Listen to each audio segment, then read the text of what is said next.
Well, top of the morning to you, security gang, and welcome back to the CyberHub Podcast. My name is James Azar. I'm the host, and I'm the Chief Information Security Officer. We've got a packed episode for you this Monday morning, November 17th, 2025.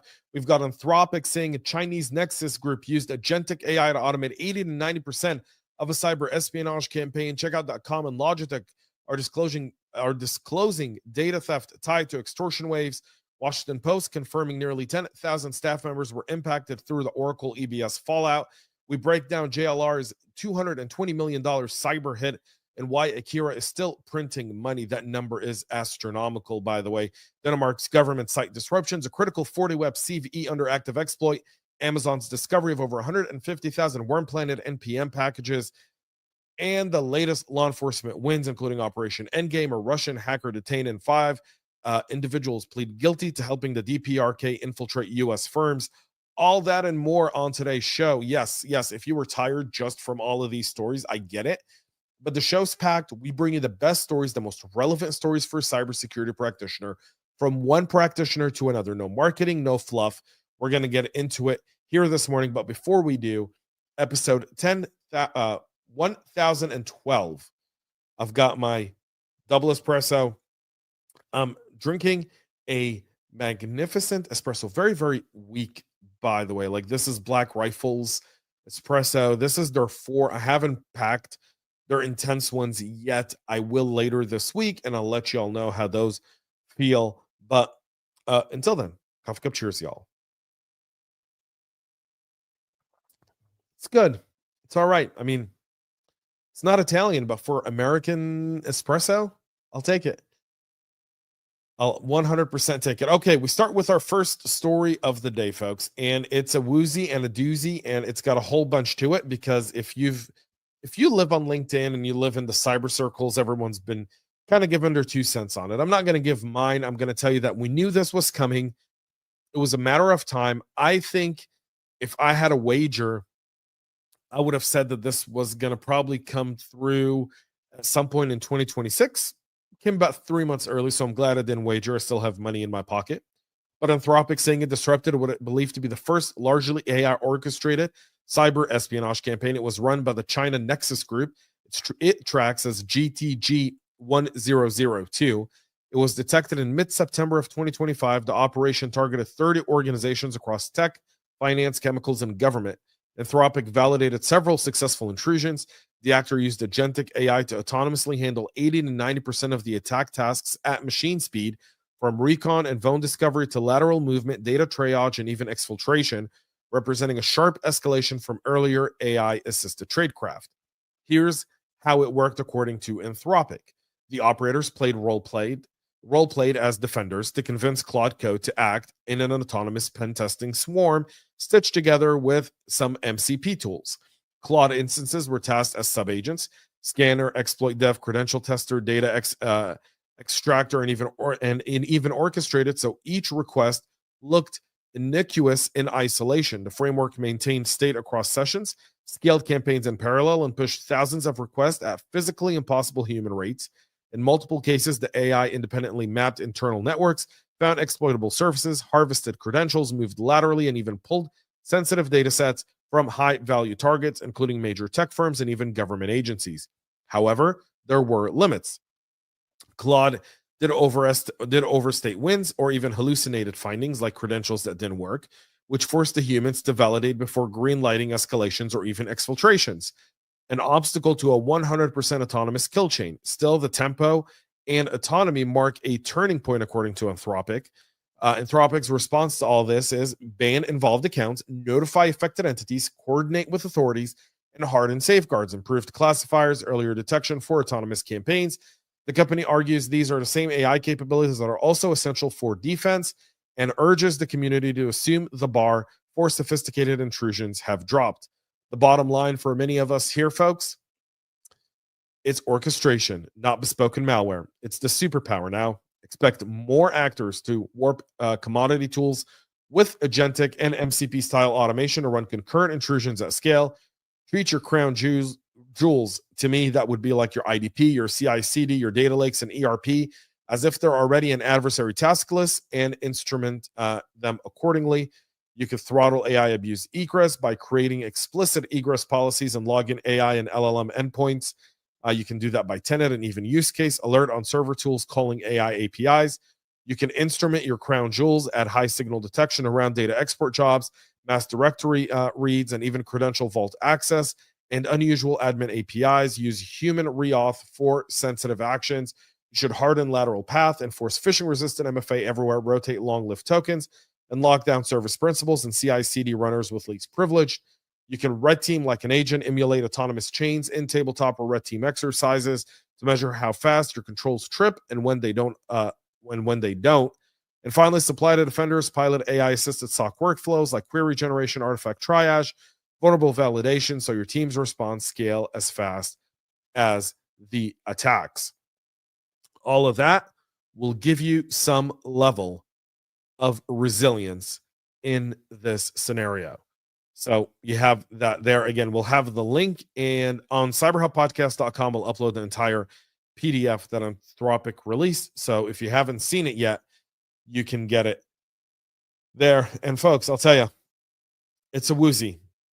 It definitely is. All right, we'll move to legacy third-party cloud share store. Sorry. Checkout.com is disclosing a data breach after a failed extortion attempt. A legacy third-party cloud file store unused since 2020 wasn't fully decommissioned. Shiny Hunters claimed the theft. Checkout refused to pay and says cards and funds weren't exposed. They're donating the ransom amount to academic cyber programs. So you want to be well aware of this specific incident. If you're in there, you could be looking at some sort of phishing attack or extortion coming your way, saying they compromised checkout, and as such, they can compromise you as well. We'll move down to Logitech, also confirming a data breach after a Clop extortion attempt. Logitech's filing an AK confirming data exfiltration linked to Clop's Oracle e-business suite wave. Company says no national ID or card data was in the affected systems. This was likely tied to Oracle's EBS 0-day 2025-61882 that was used in July extortion emails. So there's limited. Again, if you run Oracle EBS, you should patch this, hunt for suspicious access and bulk exports, and review B2B data sharing with your suppliers. Washington Post also falling for the club. I mean, again, these things come in waves. They do, because by the time the investigation is wrapped up and everyone's ready to file, they kind of dump it all out there. But it's better for them, by the way, from a PR perspective. It dies within 24 hours, whereas if they each did it every day, every single one of them would get a 24-hour cycle. Here, there's just too much to cover. So they just let it all die. The Washington Post, where democracy dies in darkness, according to them, had 10,000 of their employees affected through the Oracle breach. It also included some of their contractors. This was associated with Clop's extortion wave. So on their end, they're rotating credentials and API keys that are tied to EBS, and they're applying Oracle's emergency fixes for that CVE as well. So there's that there. We move to this next story, one that I'm really been following closely because I think it's a great tool for us as practitioners. This is going to be a story that will be around for a while, and it's something we should definitely take a look at. So the JLR outage dragged on production and parts ordering. Now the bill is topping $220 million in direct cost and lost sales for the company. Cyber incidents are P&L events. The fact that no one's seen it at this scale is definitely significant. It pains me that it's Jaguar Land Rover, not for any other reason than, companies that with a lot of history and a lot of legacy definitely have that. But there were a lot of mistakes done here. So Jaguar Land Rover sold to Tata Motors. Tata in India is kind of like a conglomerate, right? And they've got Tata like technology systems, which they kind of force all of their own companies to use as kind of their IT base. And that's where it all started. See, the thing about outsourcing IT, which is necessary, it's a necessary part of doing business because of budget limitations. But you can't outsource all of it, and you can't give it final say. And I've had some people within Jaguar Land Rover actually tell me that there were a bit more control for Jaguar Land Rover, but the power moves between India and the UK were that you couldn't really question what Tata was doing in most cases in their environment. And now this is costing them. It's costing them significantly. If you look at their EBITDA is down 5.1% from a year ago, 1.4%, down 7.1% from the other year. I mean, this is significant cash loss, folks. Significant.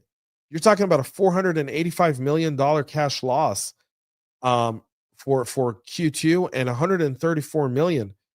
I mean, this is all in pounds, by the way, but this is significant. The financials do not look good here. They got a bailout that they've got to pay back within 5 years. So they're going to really have to pick up, and I don't know how they're going to do it. They're saying operations are now stabilized. They're back to getting it. Will there be long-term effect? I doubt it. But if you're a supplier for Jaguar Land Rover, do you trust them? Is your business fully secured knowing that if this ever happened again to them, you'd do it? I don't know. I don't know, and I'm concerned, and I think this is a good use case. A painful one, but a good one. We move to our next story here with Akira. Reports are pegging that the Akira haul at roughly $244 million across victims, evidence that double extortion remains wildly profitable. So again, this is huge. This is $250 million, according to a joint advisory from the US, France, Germany, and the Netherlands. They did this since at least March of 2023. The Akira group was known for their variant for the VMware ESXi servers. They've targeted attacks on businesses and critical infrastructure organizations in North America, Europe, and Australia. They primarily went after Cisco ASAs, Windows, VMware ESXi, and even Veeam backup and replication. Again, hitting that entire stack. $244 million is what's estimated, is what they brought in. That's significant there, folks. The Danish government saying multiple ministries saw site disruptions, DDoS-style attack on their activities there. It really did kind of have some public-facing availability, some messaging risk, and this also impacted their country's multiple different agencies, including Denmark's military intelligence service. Again, this is likely disruption. They're saying it's pro-Russian. The pro-Russian group did claim responsibility on social media, saying it's us. And again, this is part of the greater warfare between Russia and the rest of Europe over the Ukraine war, with no end seeming in sight, as no side is willing to make the compromises needed to bring about peace. And so this war continues on in the cyber realm as well. Fortinet has a critical FortiWeb bug that's being actively exploited. This is CVE 2025-64446. It's a path traversal and authentication bypass. It would let unauthenticated attackers create admin users on FortiWeb WAFs. A fix was shipped with versions 7.0.12, 7.2.12, 7.4.10, 7.6.5, 8.0.2. CISA added it to its KEF catalog already. Fortinet advises disabling HTTP and HTTPS on internet exposed interfaces until patched and hunting for rogue admin accounts. Again, you could look at perimeter tampering and even rule abuse. So you want to get this taken care of ASAP. Amazon on their end saying a self-replicating package worm flooded NPM, largely non-functional, but it pollutes dependency searches and could be copied by worse actors. It's tied to the T.XYZ token farming. Names are rotated automatically, and so the developer supply chain noise continues with potential type of squatting landmines. You should do pin versions, log files, private mirrors, and artifacts in Nexus. You should have some sort of dependency trust policies and automate allow lists there in order to make sure that you don't fall victim for this one as well. We continue with Operation Endgame, multiple RATs and threat actor infrastructure being seized. Europols and partners took down over 1,000 servers and 20 domains, and even making some arrests there. So short-term relief coming through the 3-day operation that took down the Ratamanthus info stealer, the Venom RAT remote access Trojan, and the Elysium botnet. Greek police arrested the Venom RAT suspected operator in Greece. Europol, which coordinated the operation from The Hague, said in a statement the main suspect behind the info stealer had access to over 100,000 crypto wallets belonging to these victims, potentially worth millions of euros. The law enforcement disruption targeted infrastructure that Europol said played a key role in international cybercrime. Is it just me, or are these raids really increasing? Really increasing? The U.S. Department of Defense is now called the Department of War, overhauling its cyber workforce generation. It's revamping recruiting, training, and retention to counter China specifically. The new org includes a cyber innovation warfare center and an AC education hubs. Government demand will tighten the talent market. Contractors should prep for higher bars on skill validation. And again, we're going to see more budget head that way to keep cyber personnel within the DOW arena. These are all good things. A Russian hacker detained in Thailand facing U.S. extradition. The international cooperation continues to squeeze key actors as they kind of leave their home state thinking they could go on vacation, make it back with no issues there. The Russian embassy in Thailand saying it's seeking access to a Russian citizen detained in Phuket at the request of the United States over suspected cybercrimes. The Thai police confirming to TASS that the Russian national was arrested on Phuket in coordination with U.S. authorities and later transferred to Bangkok. The suspect is being held pending extradition to the U.S. The FBI declined to comment on the story, and the name, whether it's this individual or not, still remains to be known. That hasn't been confirmed, but it's Alexei Lukashev, a GRU officer accused of taking part in the 2016 U.S. election interference campaign. If that's him, it'll be a big bust. And by the way, a big card for the Trump administration to use in trying to bring about the Russian-Ukraine war to an end. Russia likes to bring these guys back and will do lots of deals to bring these hackers back to Russia because that's the way they maintain kind of that talent pool as well.